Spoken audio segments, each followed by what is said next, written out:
Here now is the Chief Executive. President, we're getting conflicting reports in Capitol as to your willingness to accept a compromise on this minimum wage bill, particularly in regard to coverage. Can you give us a little information on what your position is on this? Well, I'm supported the bill that came out of the committee of $1.25 with the expanded coverage, and I find it difficult to understand how anybody could object to paying somebody who works in business which makes over $1 million a year. By 1963, $50 a week. I think that anyone who's paid less than that must find it extremely difficult to maintain themselves and their family. I consider it to be a very minimum wage. Your role in ambassador to Africa has been widely criticized for some of the statements he's made, that is Mr. Williams, including the one of Africa for Africans and the like.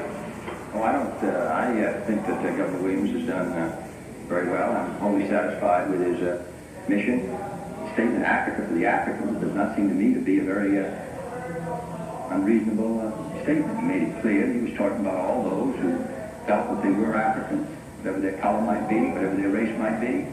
I don't know who else Africa should be for. Congressman Elder of Texas, they criticized Mr. Salinger as a, quote, young and inexperienced White House publicity man, end quote. And questioned the advisability of having you visit the Soviet Union. I wonder if you have any comment.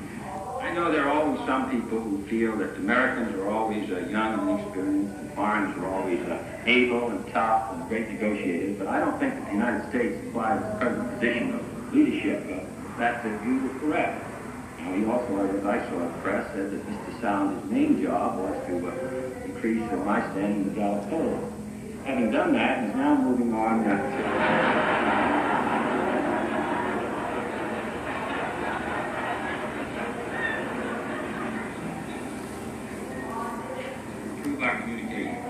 Agents of Dr. Gallup ask people this question: do you think the Kennedy administration is pushing integration too fast or not fast enough? 50% replied that they thought you were pushing too fast. Would you comment? No, I think probably he's accurate. What do they want? The fact of the matter is, this is not a matter on which you can take the temperature every week or 2 weeks or 3 weeks. Depending on what the newspaper headlines must be, I think you must make a judgment about the movement of a great historical event which is taking place in this country after a period of time. You judged 1863 after a good many years, its full effect. I think we will stand on after a period of time has gone by. The fact is that same poll showed 40% or so thought it was more or less right. I thought that was rather impressive because it is change. Change always disturbs. And therefore, I was surprised that there wasn't greater opposition. I think we're going at about the right tempo. Since last Saturday, a certain foreign policy situation has given rise to many conflicting stories. In view of the fact we're taking a propaganda lambasting around the world, why is it not useful, sir, for us to explore with you the real facts behind this or our motivations? I've said as much as I feel can be usefully said by me in regard to the events of the past few days. Through the statements, detailed discussions, I'm not to conceal responsibility because I'm the responsible officer of the government, but merely because and that is quite obvious, but merely because I do not believe that such a discussion would benefit us during the present difficult situation. But there's an old saying that victory has 100 fathers and defeat is an orphan. And I wouldn't be surprised if information is poured into you in regard to all the recent activities. Feeling in some quarters, sir, that big business is using the stock market slump as a means of forcing you to come to terms with business. One reputable columnist, after talking to businessmen, obviously, reported this week their attitude is, now we have you where they want you. I can't believe I'm where big business wants me.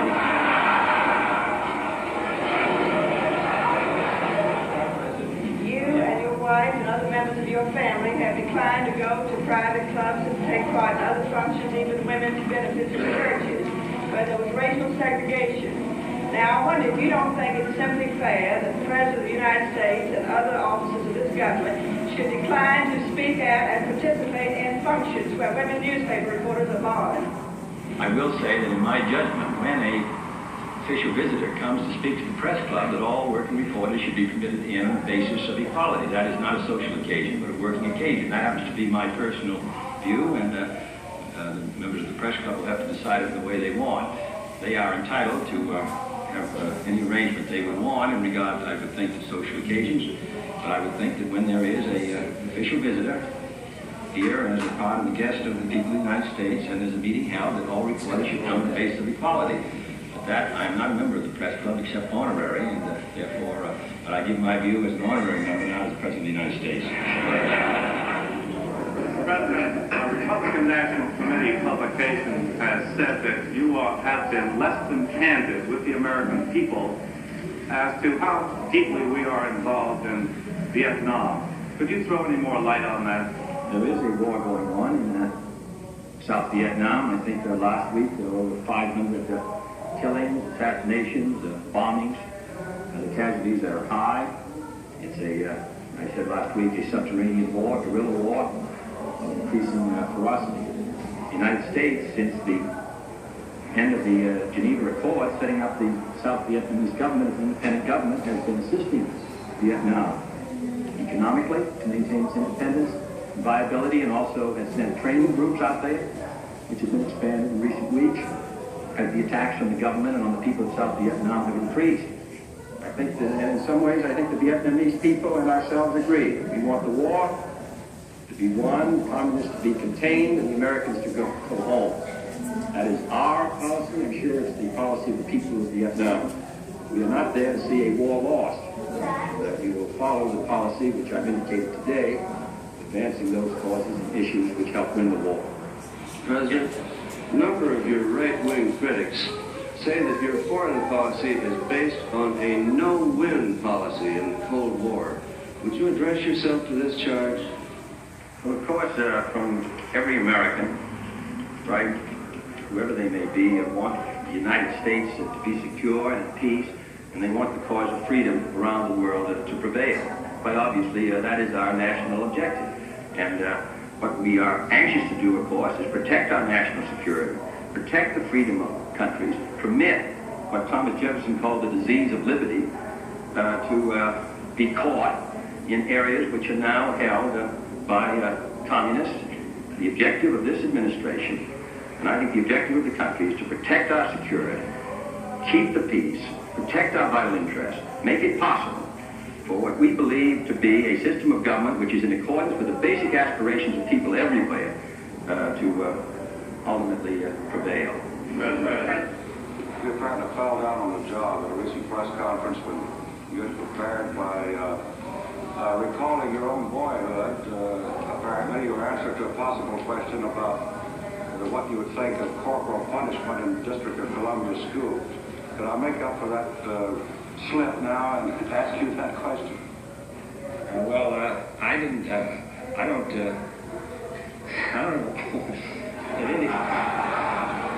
I thought the idea was that conference had passed into history and that we'd never have a chance to ask that question. But as long as it hasn't, I think when we talk about corporal punishment, we have to think of our own children, and we're rather reluctant, it seems to me, to have other people administering punishment to our own children. But because we are reluctant to do so, it seems to me it puts a special obligation on us to maintain order and to send children out from our home who accept the idea of discipline. So that if I had to, I would not be for corporal punishment, in the school, but I would be for very strong discipline at home so that we don't place an unfair burden on our teachers. The critics of your medical care plan have charged that this will be the opening wedge for socialized medicine in this country. Would you care to comment on that, sir? Under that argument, there wouldn't have been any progress on any social legislation in this country. That was the argument that was used against the Social Security Act in the 30s. It's the argument used against the minimum wage. It's the argument used against any agricultural program. It is the oldest argument in the world. some of our military camps, there have been demonstrations by mobilized observers, including in one case an attempted hunger strike. I wonder if you could comment on these demonstrations. Couldn't you give the reservists some notion of when they might be released? I understand the feeling of any reservist, particularly those who may have fulfilled their duty and then they're called back. And they see others going along their normal life. Therefore, they feel, how long are we going to be kept? There is always an equity in life. Some men are killed in the war. Some men are wounded. And some men never leave the country. And some men are stationed in the Antarctic and some are stationed in San Francisco. It's very hard in military or in personal life to assure complete equality. Life is unfair. But I do hope that, in many ways, but I do hope that some people are sick and others are well. So what I do hope is that these people recognize that they are fulfilling a valuable function, and that they will feel, however humdrum it is, and however much their life is disturbed and years been yanked out of it, they will have the satisfaction afterwards of feeling that they contributed importantly to the security of their families and their countries at a significant time. Some of the economy experts on the Hill have indicated they're going to take the axe to your request for foreign aid funds. Could you tell us what any sizable cut might mean to your plans and programs? Well, I know foreign aid, it's always open season on it. But I must say, if anybody will look at a map, as I tried to say in the message, of our obligations in Europe and in NATO, the assistance which we have committed ourselves to, and the importance of the countries like Greece, Turkey, Iran, Pakistan, the importance of India being able to maintain a viable economy, our commitments to Thailand, Vietnam, Republic of China, South Korea, Africa itself, and now with the great commitments to Latin America and the Alliance for Progress. It seems to me that it would be extremely unwise not to give us the resources to assist these countries to maintain their independence. It's reported to be a growing feeling on Capitol Hill that because of the frightening economic picture, it might not be necessary to push your tax bill. No, I don't agree with that at all. The fact of the matter is that the economy today is moving along at relatively the same figure as was estimated by the Council of Economic Advisors. It might be about $2 billion more.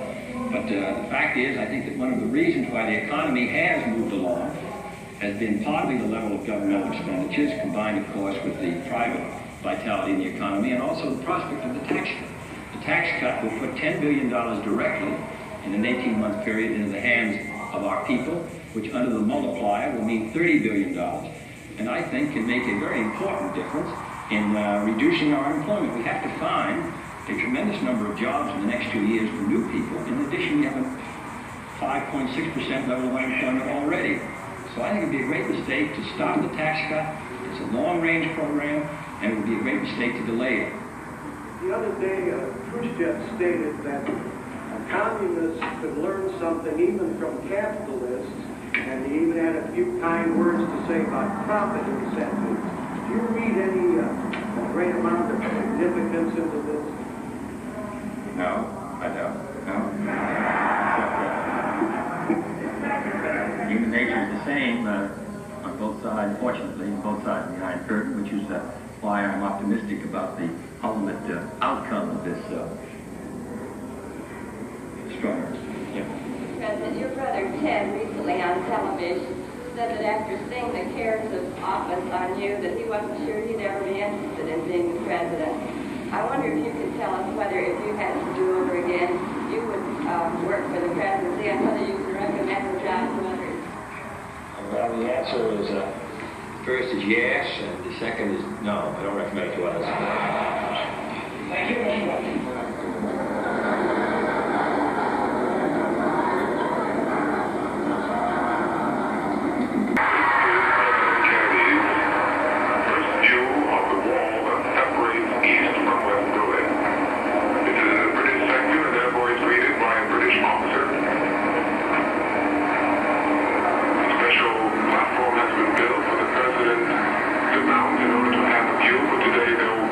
Not much of a view. It will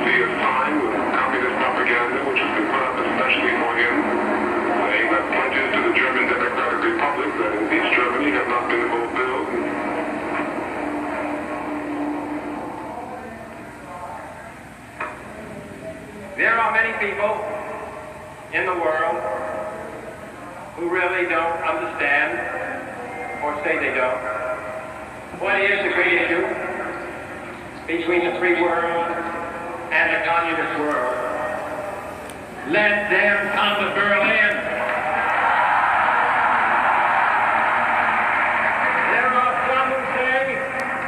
There are some who say that communism is the wave of the future. Let them come to Berlin. And there are even a few who say that it's true that communism is an evil system, but it permits us to make economic progress. Lass sie nach Berlin kommen. Let them. Freedom is indivisible. And when one man is enslaved, all are not free. When all are free, then we look forward to that day when this city will be joined as one, and this country and this great continent of Europe in a peaceful and hopeful globe. When that day finally comes, as it will, the people of West Berlin can take sober satisfaction in the fact that they were in the front line.